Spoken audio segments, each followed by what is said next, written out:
Okay, back on the show today, Jamie McHugh. So interdisciplinary artist, somatic movement specialist, nature connection, obviously somatic meditation.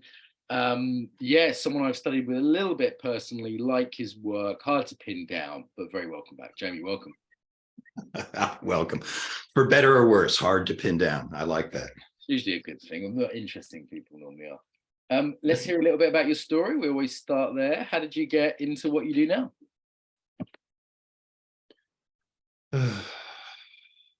That could take the whole hour, but suffice it to say, a lot of synchronicity, a lot of following my curiosity, showing up in different places at different times, a trajectory, I'd say, from starting with dance improvisation. I know we all come into the somatic world from different purviews, and for me it was through dance improvisation and little by little creative dance, working in schools with kids for many years, for 7 years, then moving to the West Coast to California to apprentice with Halprin, which was kind of continuing that trajectory, but not only of dance for performance, but dance as a healing art and dance as a way to plumb the depths of our being through internal movement meditations. And then from there,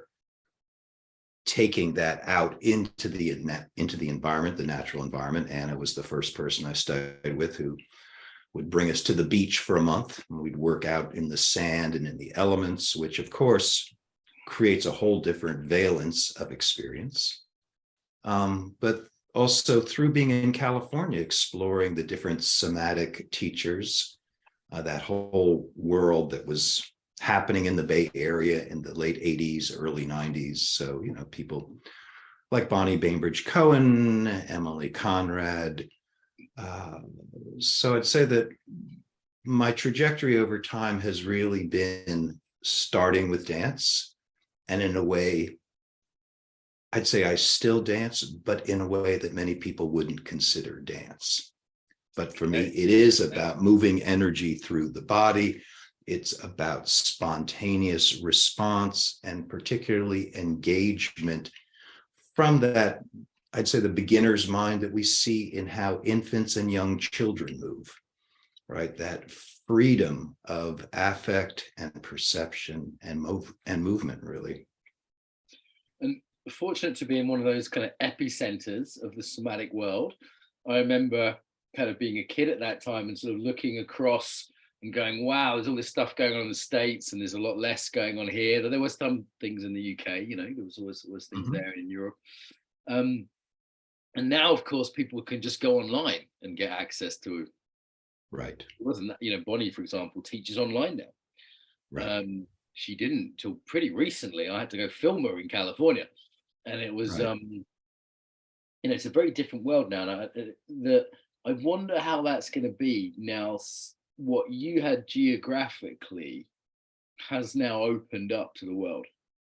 Mm-hmm. But then there's this environmental part, like we can't all go dance on the beach together. Right. And that environmental part is not nothing, right? That's pretty big, that environmental impact, shared space. So we don't have that. Well, of course, the natural environment is everywhere.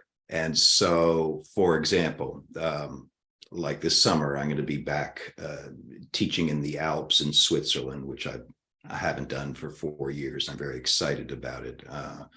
But I've been in the forests of Oregon, of France, of Germany, of course, coastal California. So, yeah, as with any environment, there's always trade-offs, what you can experience. But the earth is a profound teacher in terms of being a body. And for me, that's that whole connection and kinship with place, I think, is an important frontier that will help change our consciousness about how we live on the earth, right? I mean, think about it.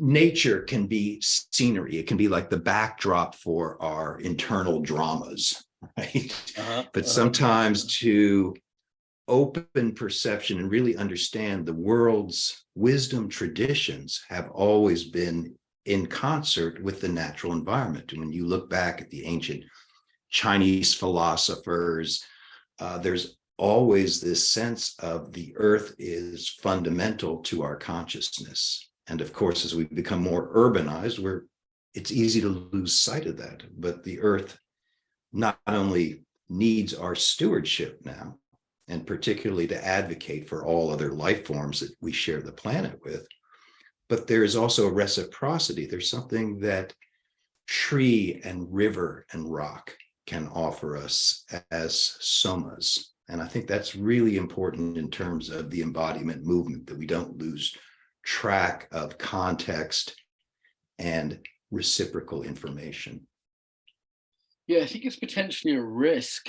I've always tried to make a track for this in our work. Like we have a festival coming up, and I've invited Philip Shepherd, Mhm. David Abrams. We've invited to stuff, Charles Eisenstein. I've always tried to invite these people to our events. At least one person that represents this kind of way of looking at things. In that, I think it was always missing a bit from a lot of embodiment. It's interesting. The founder of Aikido, for example, said you should do Aikido outside as much as possible. And Hmm. everyone in Tokyo just ignored that and made a concrete monstrosity, and everyone practiced inside. Um, and Anna Halprin had her deck, and everyone dances on her deck. But most five rhythms is done inside, for Right, example. And right. there's just practical reasons for that quite often. Sure. Yoga, I see yoga on the beach occasionally, but generally classes are done in the studio. And again, particularly in rainy old England, unless it's summer, and you can do yoga in the park, but then maybe people come up to you. It's not so much fun. Um, there's practical reasons why. And then with the technology, maybe that's even as someone who's run, big online events. I Right. realized the other day on my podcast, there was a Pedro Paz, a guy, a dancer from Portugal, was the first person I interviewed outside in 450 episodes. He was sat there with Mm. his phone outside in Mhm. Azores or somewhere beautiful. So I do worry that we kind of almost encouraging, now we have to have a laptop and a phone, that's makes it even more difficult for us to be outside, and we're not in shared space. So I kind of Right. wonder how we can bring this element in Sure. as Well, we modern. so in relation to that, and I know this is kind of an odd thing to say, uh, the pandemic that kind of shifted people online Mhm. was one of the best things for me for the development of my work, because I would go places and teach, but then I might not see those students for Yeah, another yeah, year or yeah. so.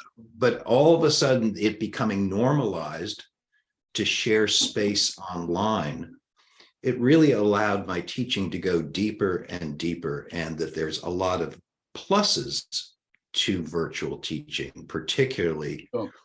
in terms of the way I teach. I have camera off for people, muted, guide them on a journey. So in that sense, there's not the social restrictions of, oh, am I bothering somebody if I make a sound? Am I impinging on somebody else's experience? So there really is a way that people can fully drop into their own experience in a safe environment, right? The safety of their own home that's hopefully safe.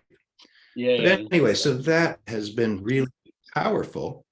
But I also tried last year for the first time doing somatic expression in nature as an online course. So we would gather online, but then people would have scores and activities to do in their own domain, in their own ecosystem. So we've had people who were in the desert, in the woods, by the ocean. I mean, it was really interesting, the various environments that people were, in a sense, really claiming as their own and then coming back. So there is a way to encourage that. I agree. It's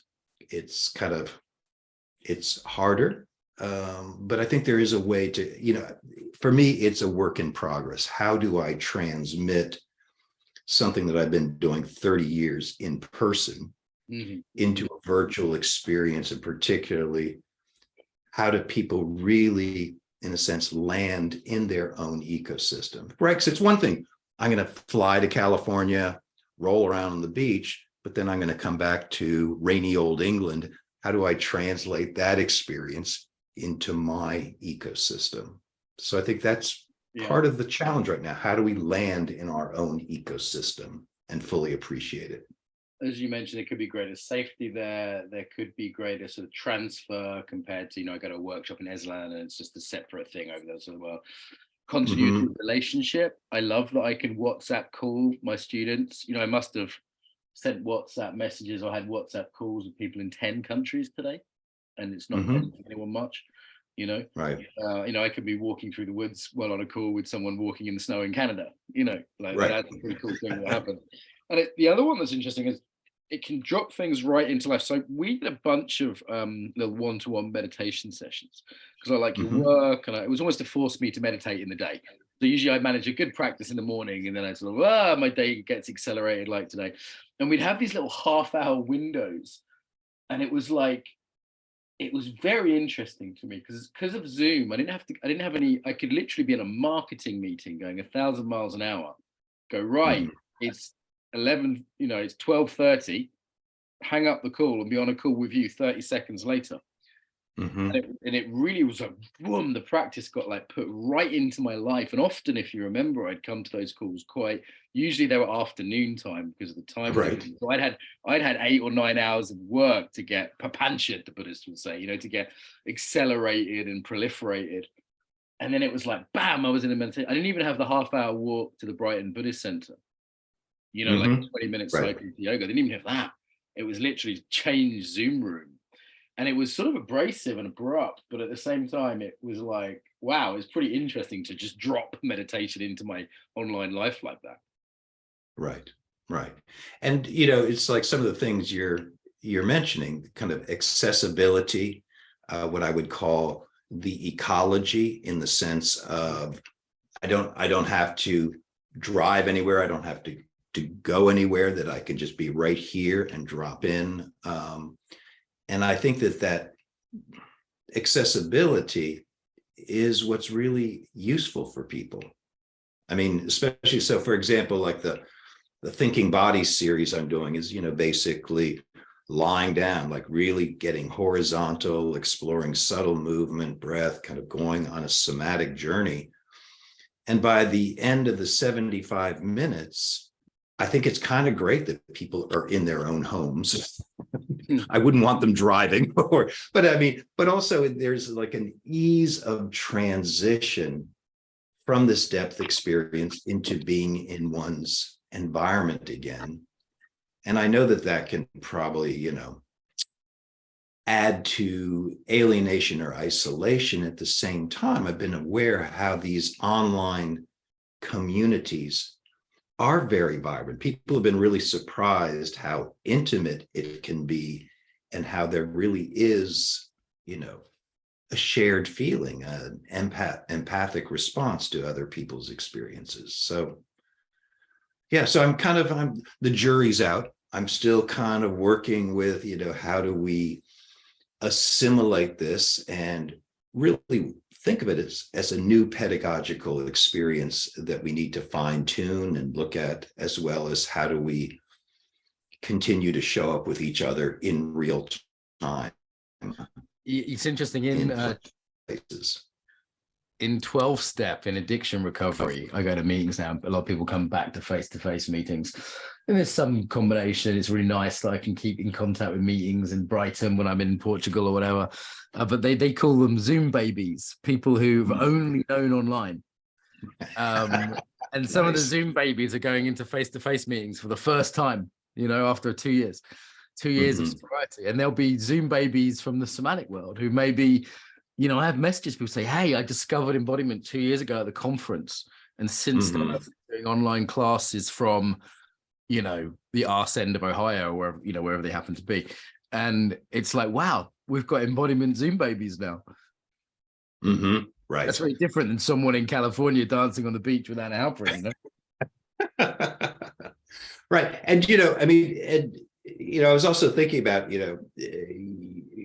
the proliferation of all of this stuff online, and it almost, talk about the tendency to want to do it all, like the shift network and this and that, and I'm going to take in this information, take in that information, and it can become like a candy store, right? We're just going to kind of, and at a certain point, how do we modulate all of that input and really, in a sense, find our own path and perhaps our own practice and discipline? And for me, I'd say that's really important, that I want to encourage repetition, deepening, easing into practice little by little.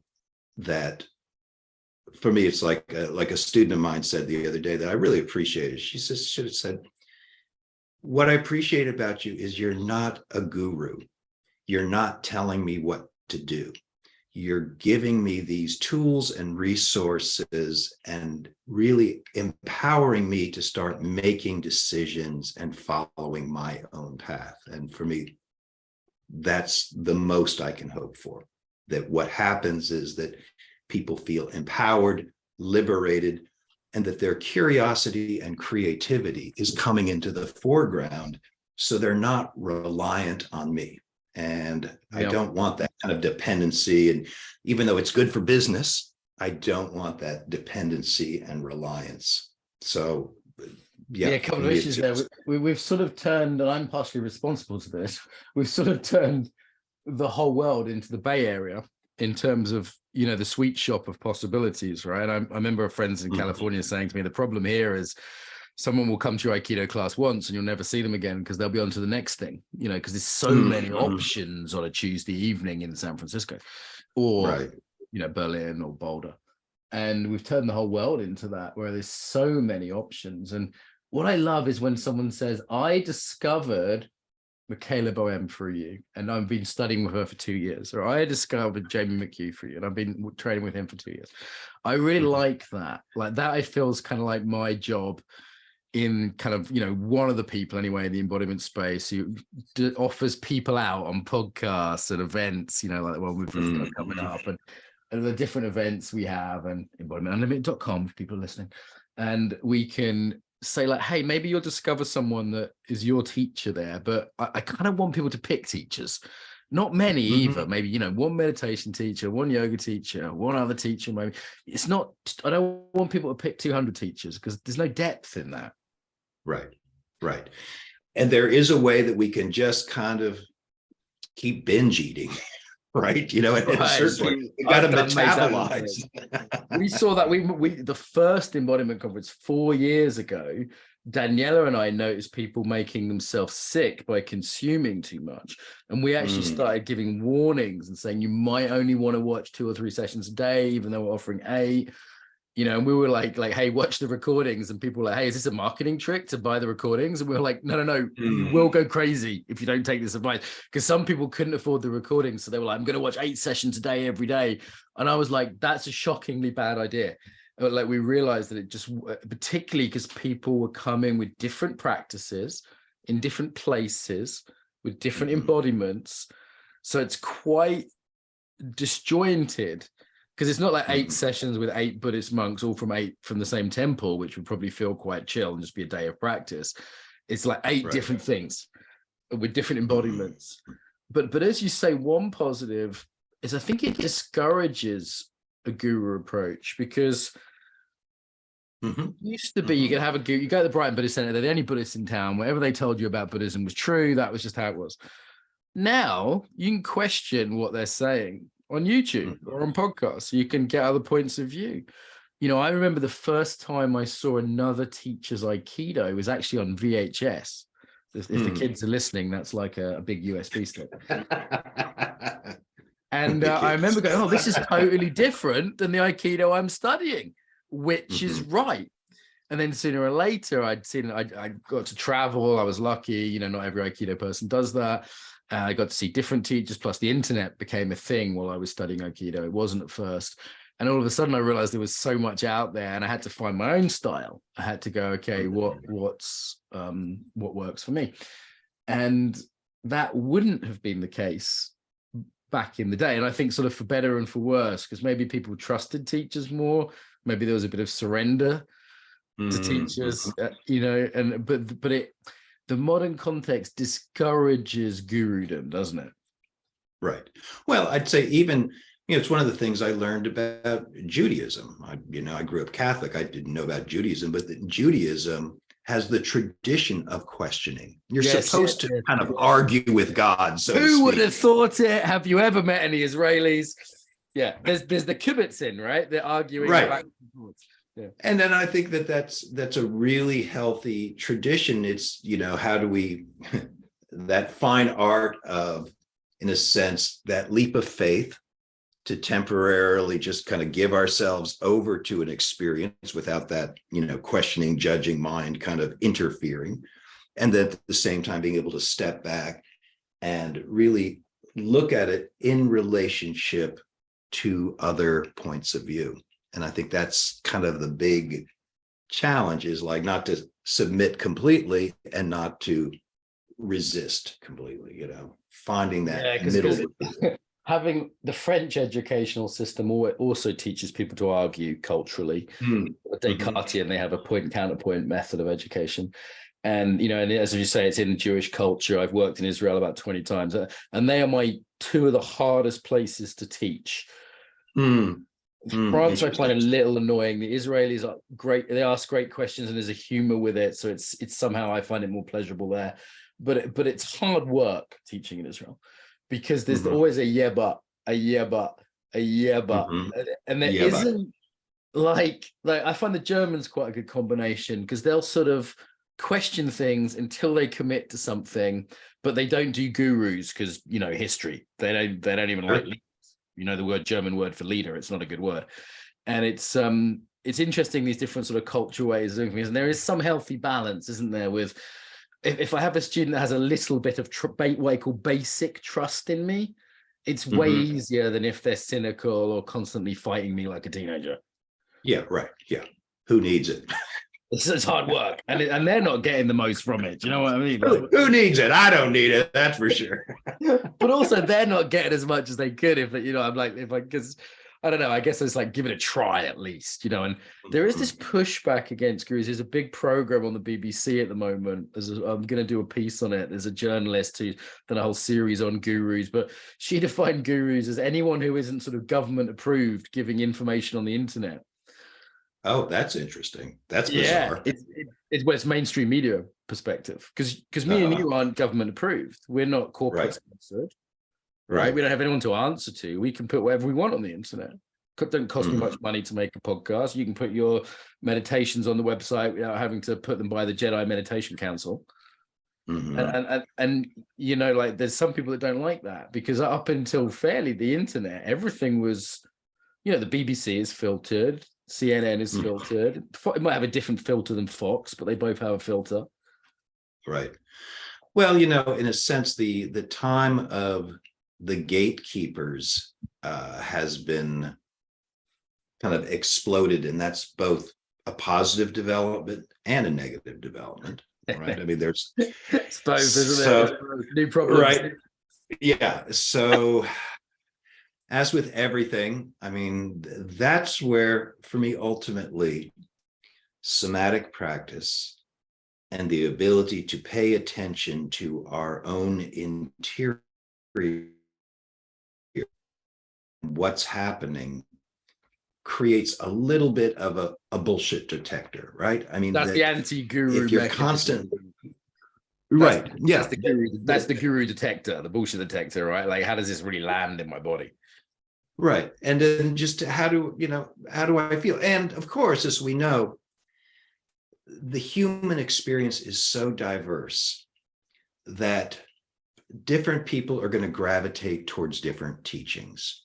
There's some people that just, maybe find like Jamie McHugh, he's from Mars, whatever, and that's okay. I mean, I think what's really important in all of this is that we're all in the stream.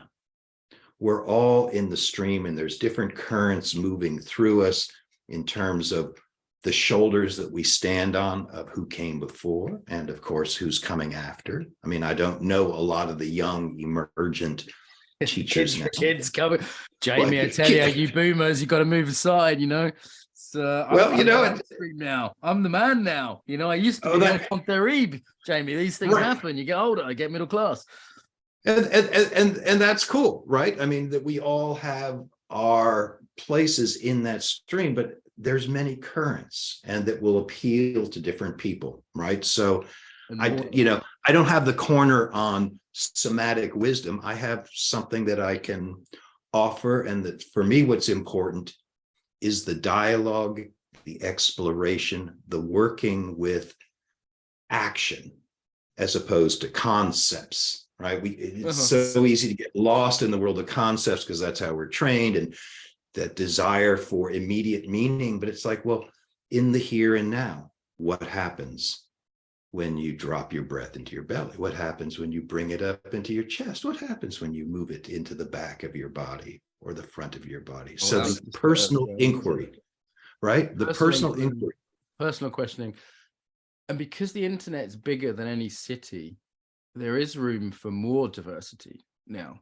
Like in the sense was, San Francisco, big city with a lot of people interested in embodiment, still only had a limited number of approaches because, every teacher would still need some students, some income, some kind of, maybe there's 10 yoga studios in San Francisco. Maybe even, let's say it was 100. It's not 1 million. It's not 1,000 even. But now you could have, like I was explaining this to someone at lunch, and they were saying like, hey, I do, trauma work for pain relief. And I said, that's cool. You can do be more specialist than that. And I said, because you're working on the internet. I said, you can do trauma for fibromyalgia, pain relief for mothers, and you'll still have 1,000 students. I was like, who do you love working with? Who are you great at working with? Because you don't have to settle for this group of people will do, or this topic will do. You can get really, really niche. Or niche, do you call it in States? And that's new, right? Because you can uber geek out and still make a living. Right. And I'm kind of like the reverse. I like to spread out because I am curious in the range of responses, right? So I like to have a more generalized approach to kind of open the door to people into the landscape of their own bodies. And so I would say I resist specialization because yes and no though, Jamie, right? Because you are Jamie McHugh. There's nothing more specialized than being an individual. You have a unique flavor. Sure. And your offerings are pretty unique. That's why I reach out to you on the other side of the world. So even though you might like working with different groups and like things that appeal to quite a wide range, me too, by the way, I like, to work with different places, different kinds of people. You are a niche of one in the sense that there's no other Jamie McHugh. And I mean, maybe this is why I wanted to come. I would hope not. I'm special and unique in America. That's what every child is told in school. So, but you, I mean, well, what I'm saying though is in terms of specialization. So for me, that is part of the challenge of returning to what I'd call more lateralisation. Specialization can be very, like you're saying, targeted. I work with people with pain, with fibromyalgia, Sure, there can be a broad base of knowledge that informs that. But when I say lateralization in terms of the modern world and specialization, we have meditation, we have movement, we have body work. I mean, we have these very distinct specialized professions. Yep. But in thinking of the body as a holistic medium, contact can also be in relationship to breath and movement. We can keep changing these sensory modalities to liberate different things in ourselves. So, for example, people who might be, and this is a broad brush, but might be drawn to meditation and really being inside and being in stillness, to open the capacity to use their vocal channel and to really bring themselves out into space is a very different experience. So it's for me, it's balancing all of these different forces and channels in the body without over specializing in any of them. So that's what I guess I mean by the lateralisation. And I don't think of myself as a specialist, but of course I'm a specialist in the work of Jamie McHugh. That's true. Yeah, no, that makes sense. And it is a risk of the modern world as we all become so specialist, we lose the big picture. And I've always tried to keep the big picture of embodiment. And especially and now, that's why for me it's important to be an artist as well. So when I shift into the creative act, and for example, like just yesterday I was out doing photography and sitting under a tree and then exploring sound out in these woods, and then I came back and I began to craft a video out of the images I had just uncovered. That for me, that's kind of like my Sabbath day.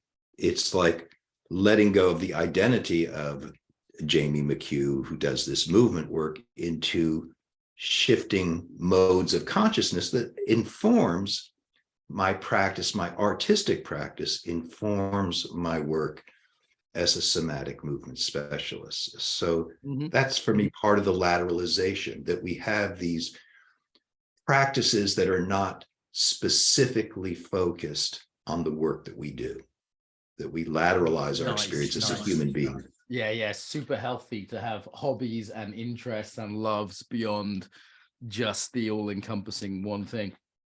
And I'm tempted to call this episode Meditation as Art, because as well as doing art, being an artist, I mean, you kind of pointed this earlier with vocalization. One of the things I think is pretty unusual about your meditation, I've since heard that it's a little bit more typical in meditation traditionally than on a subtle level than people generally realize. But compared to what most people think of mindfulness as, you sort of sit there and watch something passively.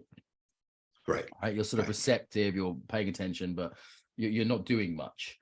And your way of doing things, as I've experienced, it's much more active. You work with touch, which I've very rarely heard a meditation teacher encourage to. Vocalization during meditation, again, much easier on Zoom when everyone's not in the same room, right? But that is nice to be. Movement, what have I missed? There's a few others, these sort of tools that you use, aren't they, in a much more active way? And even the kind of the innovations with breathing. So there's kind of like a premium on letting the breath be what it is. It's like, well, let the breath be what it is. Experiment a little bit, then let the breath be what it is. So this, I would say it's a more active process. I like to call it the art of lively stillness. Because, you know, there's, I don't know if you also know the teacher, Buddhist teacher, Will Johnson. Nope. He used to be at Rolfer, but, you know, he really, I mean, his message is, we're not designed to be Buddhist statues. We're not designed to be frozen bodies, and that we can think of meditation in that way, that the body is constantly being informed by the stream of information. So when I read his book, it was like, right on, this is what I've been doing in my own way, but I'm approaching stillness without the umbrella of Buddhism. I like to think that I am offering secular stillness, or I would, or more organic. I mean, you know, to become breathing rock, that there is a sense of gravitas in a big boulder. And how can we settle in our structure and also be aware of the inner movement that's happening, participate with it? Because otherwise, I mean, let's face it, with the proliferation of so much going on, to all of a sudden sit down and think that I'm just going to watch my breath, I'd rather shoot myself. I mean, in terms of, there's got to be a landing in that experience of stillness that's not so rigorous and what I'd call over cerebralization of what I'm supposed to experience rather than how do I begin to decelerate, land in myself, take a little pressure off my chest, land a little bit more, maybe bring a little more awareness to parts of my body, land a little bit more, so that this practice of lively stillness is actually recalibrating our rhythm from out there to in here without kind of hard and fast rules. And that's why I like to teach people a wide range of resources.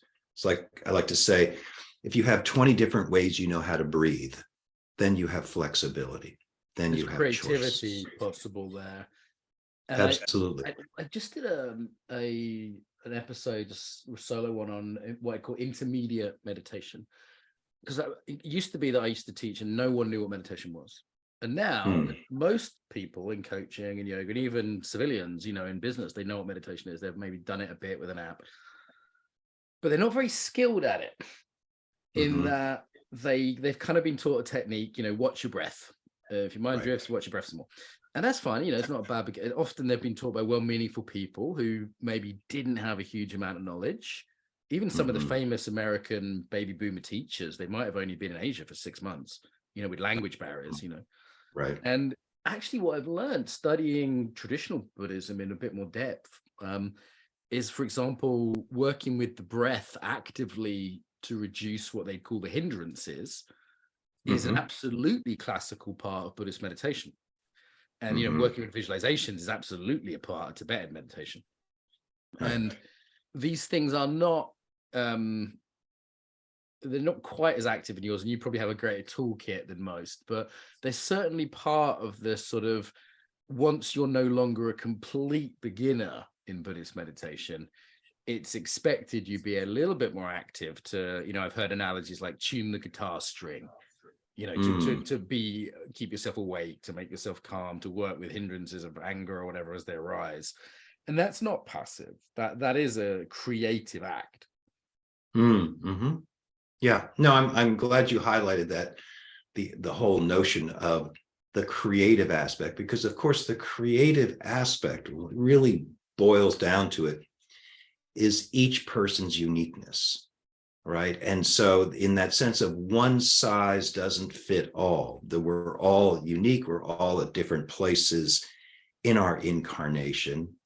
It's important for me, at least as a guide and a teacher, to give people choices. It's like, if this doesn't work, try this, try this, try this, and then return to what was difficult before and see how it is now. And that in that way, that there is that agency that's automatically given to people to chart their own way. Because I've had it's not just creative, it's agentic, isn't it? It's like, yeah, absolutely. And that is creative choices. So I can't just do what the guru says because they're sitting over here and I've got to make choices here. Right. And that is, for me, fundamental to that individual empowerment. And of course, the more permission we give ourselves, then ultimately, the more allowance we will give to others. And that, for me, is very fundamental in how we, think about the latitude of human experience and what we can all profit from. It's interesting when we teach meditation or any embodied art, I always thought we're teaching on two levels. There's the technique, like I could learn working with vocalization from Jamie McHugh, and people can download some of your nice podcasts from your website, and then they'll learn some new techniques that most meditators don't know, and I highly recommend it. But then there's also like, what are you teaching within the technique? Like the whole idea of, the natural world being important, or agency or uniqueness. Like there's a whole nother set of things that are taught implicitly by how we teach what we teach. Right. No, I agree. There is and this is kind of the interesting thing I've been thinking a lot about, is when I guide people into this more receptive state, right? Slowing down, breathing.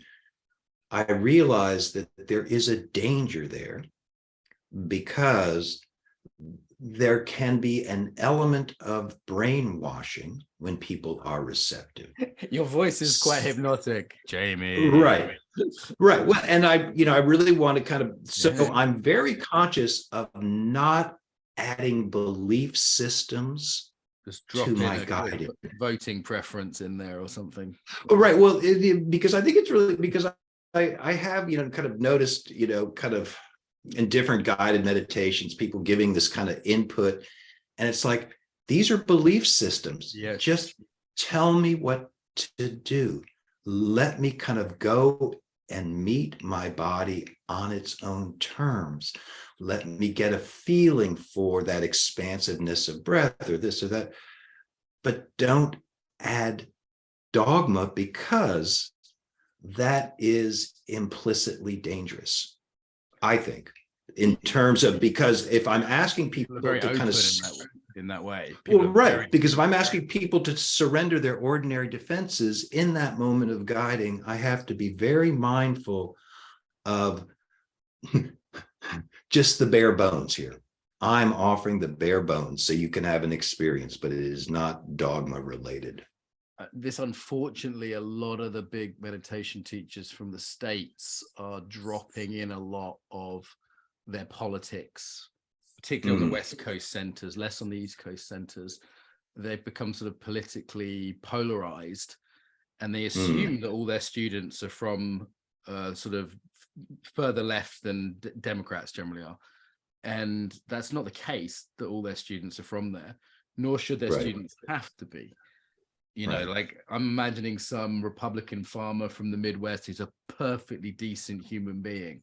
He's a perfectly kind, generous man, but may not share my politics, let alone someone in, Eslands or whatever.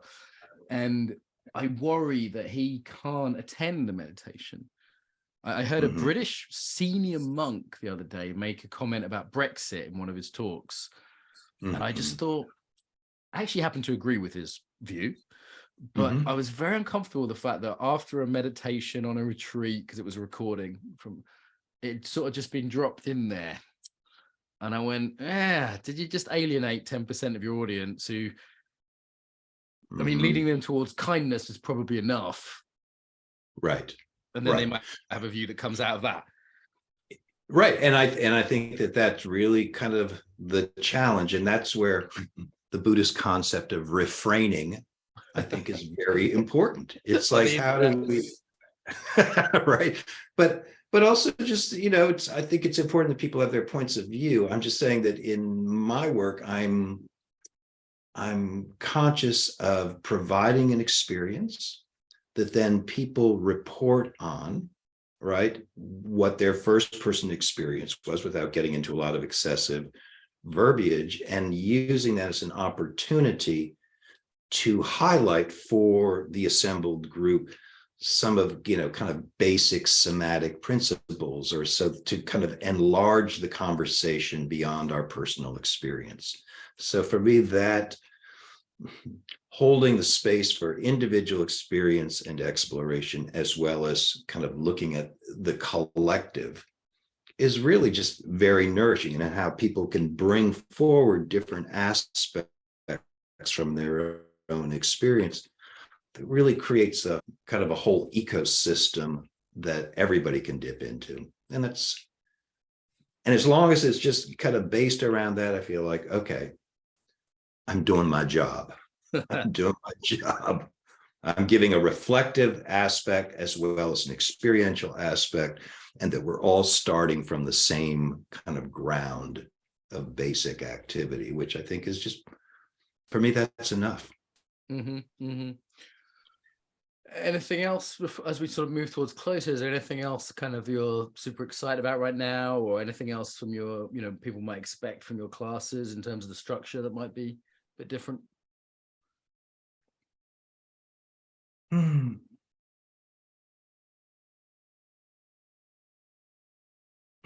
partly, I think what I'm excited about, well, in the here and now, is besides, kind of a new round of classes beginning next week, is I'm going to be going to Europe in May and June and doing some on land workshops again, and which I haven't done for 4 years, since 2019, pre-pandemic. Switzerland's a hell of a place to do it. I think it's one of the most beautiful countries in Europe. So yeah, so I'll be in Switzerland. I'll be in France, trying to line something up in England.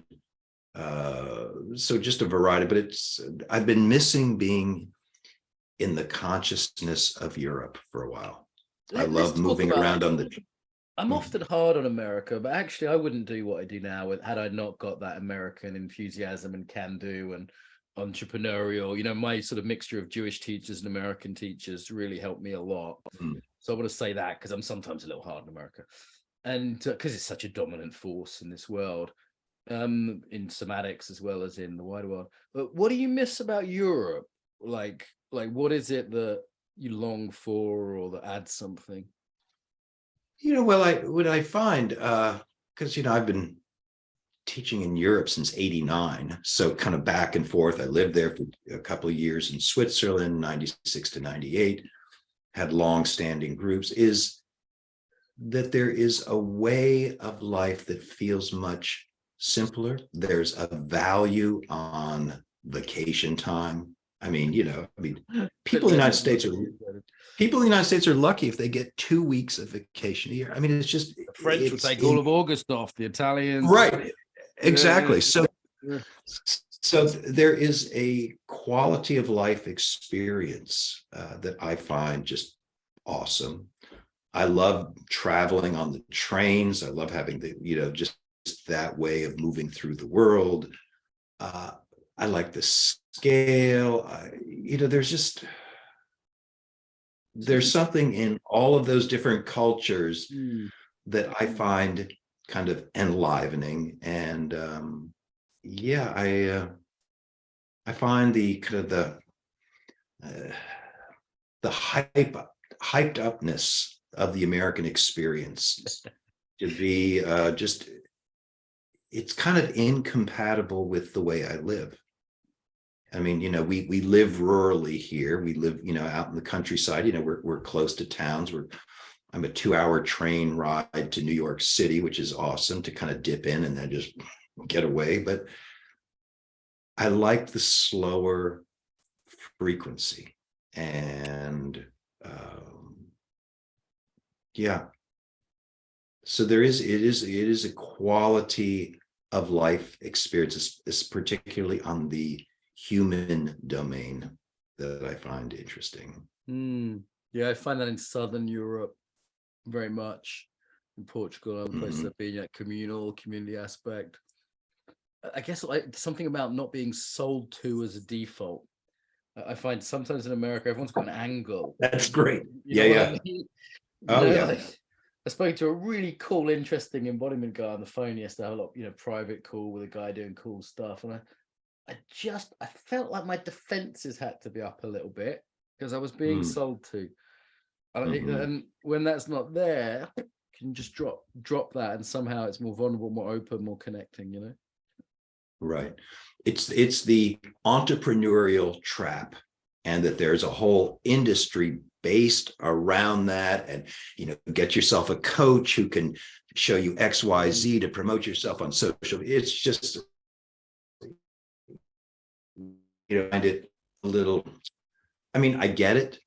It can unfortunately be disingenuous and prepackaged, and this whatever the zeitgeist is offering. America feels performative to me, and sometimes in a good way, not always bad. It feels like a movie with actors that you can tell are actors. Well, hey, we had a president who was an actor, Ronald Reagan. He was literally an actor, wasn't he? Quite funny as well, I've recently discovered. I never much liked his politics, but I found him quite amusing. He tells some very good jokes about communism, so I've been pursuing those to amuse my wife. But and the positive side of that, we should say something positive side of that, is that entrepreneurship, that can do that, I'm going to make something and then sell it. you know, that's so often lacking from Europe. There's so few European teachers I can get on. And I was talking to a really cool movement teacher today in London. He was really reluctant to come on the podcast. And like, whereas, we've got this event coming up, and several Americans have messaged me to say, hey, I'd love a slot to speak at this conference. And that's just not something British people, let alone Germans, would do, you know? Right. And it's kind of sad. Like, I feel like that's a problem here as well, you know, that we're not quite putting our foot forward that way. Well, you have your long-standing traditions in history that on one level I think are very grounding and attractive. And at the same time, in the United States is the land of reinvention. And our lack of traditions and, you know, really creates a lot of ungrounding. So there is some happy medium between how do we have traditions and, in a sense, really feel the grounding of time and space, and at the same time are able to innovate. It's like Emilie Conrad, who created Continuum, said, you know, that she said, you know, my work never could have happened in Europe, right? Yeah, in LA.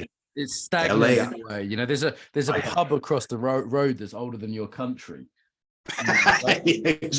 This desk that my laptop's on looks like a couple of 100 years old. There's bars, there's a few things in this room. I'm in a nice old Airbnb, like classical British one. And it's tradition, but boy, it comes with it's a weight around your neck as well. Listen, Jamie, we've got to wrap up. Where do people find you on the interweb? Some of these cool meditations and classes and art we've been talking about. Where do they go? So they go to www.somatic-expression.com. And my other website is naturebeingart.org. Naturebeingart.org. Beautiful. Well, we'll put you out there. Nice to see you again, Jamie. Thank you very much. Great to see you too.